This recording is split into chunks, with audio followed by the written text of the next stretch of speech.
Rosetti, je suis conseiller du 7e en charge de la démocratie locale et à mes côtés Aurélie Gris, adjointe à la maire, déléguée à la vie associative. Aujourd'hui, nous souhaitons aborder avec vous notre projet de conseil de la vie associative. Bonjour à toutes et à tous. À la mairie du 7e arrondissement de Lyon, nous mesurons l'importance et l'intérêt du tissu associatif dans la co-construction des politiques publiques. Ainsi, le Conseil de la vie associative a et aura pour objectif d'être un espace d'exercice de la démocratie pour les acteurs locaux au service de l'intérêt général en lien avec les réalités quotidiennes dont les objectifs sont les suivants. Faire en sorte que les acteurs locaux du 7e arrondissement soient mieux connus, à la fois entre eux mais aussi par le public et la municipalité. Favoriser la dynamique et la solidarité interassociative en encourageant les démarches de partage, de coopération, de co-construction, voire de mutualisation sur des projets rassemblant les énergies des acteurs locaux. Promouvoir le fait associatif, la place de la vie associative dans la cité en rendant lisibles les problématiques et les atouts des acteurs locaux du 7e arrondissement. Permettre une interpellation officielle des élus locaux en conseil d'arrondissement à travers des saisines, des questions ou des vœux. En effet, le Conseil de la vie associative est une instance d'interpellation citoyenne.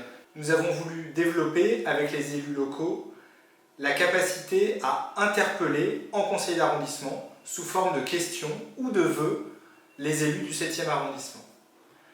L'autre singularité de ce Conseil de la vie associative, c'est qu'il permet aux acteurs locaux de siéger à la même table que les élus en conseil d'arrondissement, ce qui est une singularité par rapport aux 36 000 communes de France.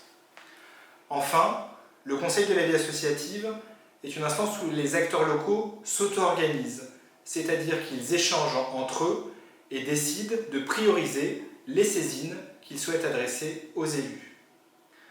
Pour les acteurs locaux qui connaissaient déjà le CICA, le Conseil d'initiative et de consultation d'arrondissement, le Conseil de la vie associative sera finalement son prolongement en permettant des prérogatives supplémentaires.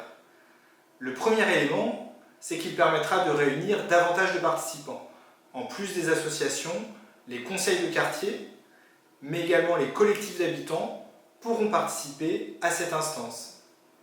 Le deuxième élément, c'est que le Conseil de la vie associative se réunira à chaque séance du conseil d'arrondissement, là où le CICA pouvait se réunir jusqu'à 4 fois dans l'année.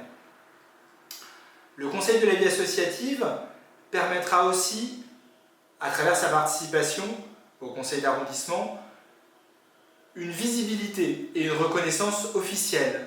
En somme, les acteurs locaux pourront dialoguer avec l'ensemble des élus de la majorité, mais également avec les élus de l'opposition, sous le regard de la presse locale qui pourra relayer les débats, et tous les échanges seront retranscrits, consignés officiellement dans les procès-verbaux du conseil d'arrondissement.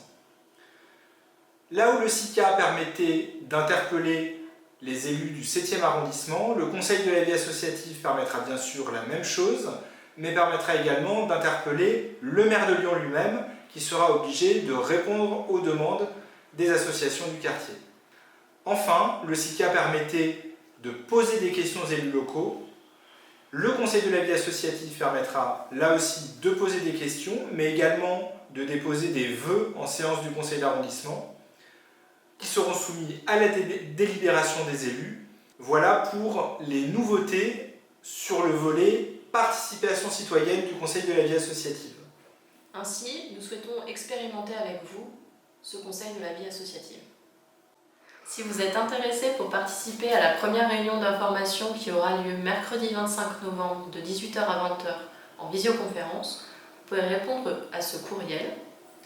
Et nous vous donnons rendez-vous le 25 novembre. Dans l'attente, nous restons attentifs à vos besoins en cette période de confinement. Merci beaucoup.